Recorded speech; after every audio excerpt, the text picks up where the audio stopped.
All right, welcome back to Intro to Computer Programming 1. This is COCA 211, Chapter 6, Part 6. So I'm going to mention this again. I just mentioned that this will be kind of confusing and really muddy the waters a little bit, but I don't want you to use it. I just mention it because it's there. There will be times when it's worthwhile using. This will be introduced maybe in Programming 2, but I really don't want you to use this in the slightest bit here with the word static. So static is another keyword that's available to you. If you create a variable as static and you put it within a function, then every time that function calls, that variable stays the same as it was when the function last left. So it kind of kills that whole local variables die at the end of the function problem. Okay, it gets rid of that.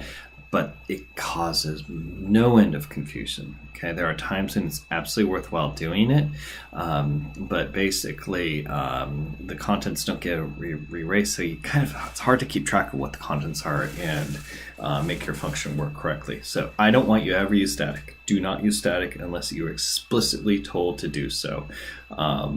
It's bad. Okay. But again, if you declare a variable as static, it will retain its contents between the function calls. That's great. And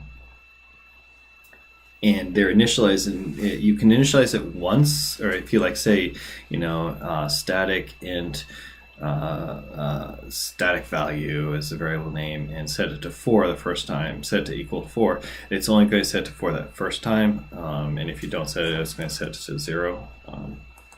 They're weird. It's just plain weird. So I have this function. Let's quickly show you. Let's just show local. I'm going to call it twice in the main, and that's all it's going to do. And I have it initially set to 5. And if I call it the second time, if I call local num is set to 5, and it's not a static variable or anything, so I'm going to call this twice, and it's going to just print out the variable. Okay, and then I'm going to go ahead and set it to 99 before I finish the function. Okay, so it sets it to 99, but in this case, since it's not static, it gets erased, and the next time the function gets called, local num is 5, just the way we'd expect it to be happening. That's great. We like this. This works sensibly and logically. Setting it to 99 in row 28 functionally doesn't do anything effectively, okay?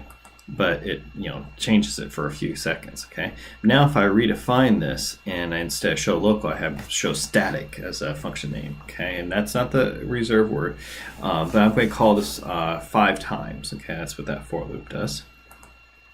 Okay, and I do basically the same type of thing, but instead I'm going to start it with, the default is 0. I could set it to something initially, okay? But if I don't set it to something explicitly, it starts out as 0. The first time I call this, static num is 0, and I print it out as there. And then I increment. The next time I call this, static num has been incremented by the previous time, and then it's 1, 2, 3, 4, 5. And this can be really, really, really useful, but don't do it. If I initialize it to 5 instead those lines of code, instead have this line of code, and I call it 5 times, it's going to start at 5 and then increment to 6, 7, 8, 9, 10. And I don't have to just increment it. I can do anything I want with it. This is just an example of saying it to add 1 to it each time the function is called. So you can count the number of times that a function is called easily with this or something like that. That can be useful, but don't. Okay, I only mention this because it's in the chapter and you should be aware of it. It's more advanced than we are right now. Okay, and I want you to avoid this.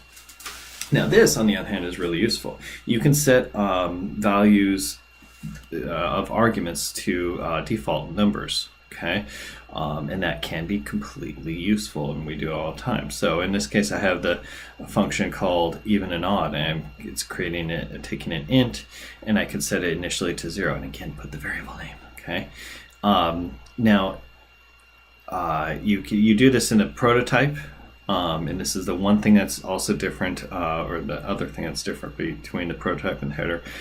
You don't do it in the header.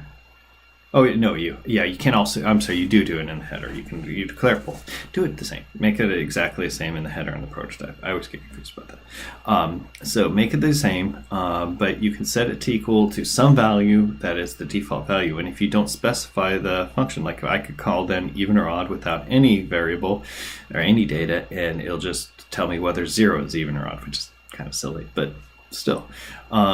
Get some can take. In this case, 1, 2, or 3 variables, and that's kind of neat. So if I don't specify the second variable, I can't specify the third variable too, but if I don't specify the second variable, it's just going to get me the sum of the first variable, which is just that variable. But if I only specify 2 variables, this will take that. So I can kind of morph this into, it's called actually polymorphing, into using, letting me call it in different ways. So this is another example. So I have this function called display stars, and obviously this is going to take, I'll look at the actual code here, number of rows, number of columns. It's going to print stars in that many number of rows and columns, and just does it with the 2 for loops. Pretty cool, easily, if you look at it.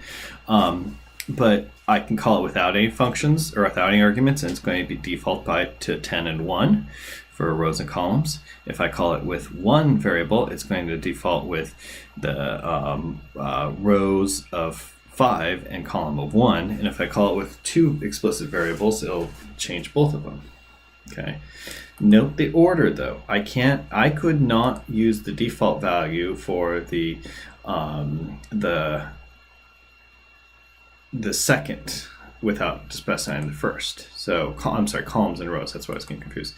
So I can't specify the number of rows without having first specified the number of columns. I can specify the number of columns in this case without having first specified them, or without specifying the number of rows at any given point. Okay, I know that's confusing. But basically, I can, once you start using default values, I can't, in line 6 here, I can't, they have to be, once you start using default values, the rest of them have to be default values for your parameter list. So that's what it comes down to. And again, this gives you an example. The second line of code here, you can't do that. You can't set a default value in the middle of 2 non-default values, or a default value and then a non followed by a non-default value. That just won't be accepted. Okay. Yeah, don't omit arguments to a function call. That's just weird, so don't do that. I don't know how you would get around that, so just specify something. If a function is expecting 3 values, then send 3 values to it.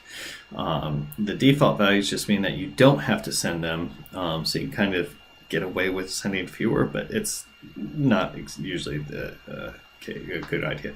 Generally speaking, for this class, don't use default values. It'll make your life easier, but they're fun to play with sometimes, and they're not to be avoided as such. Okay, we're going to pause right there because this one is going to take a little bit of effort.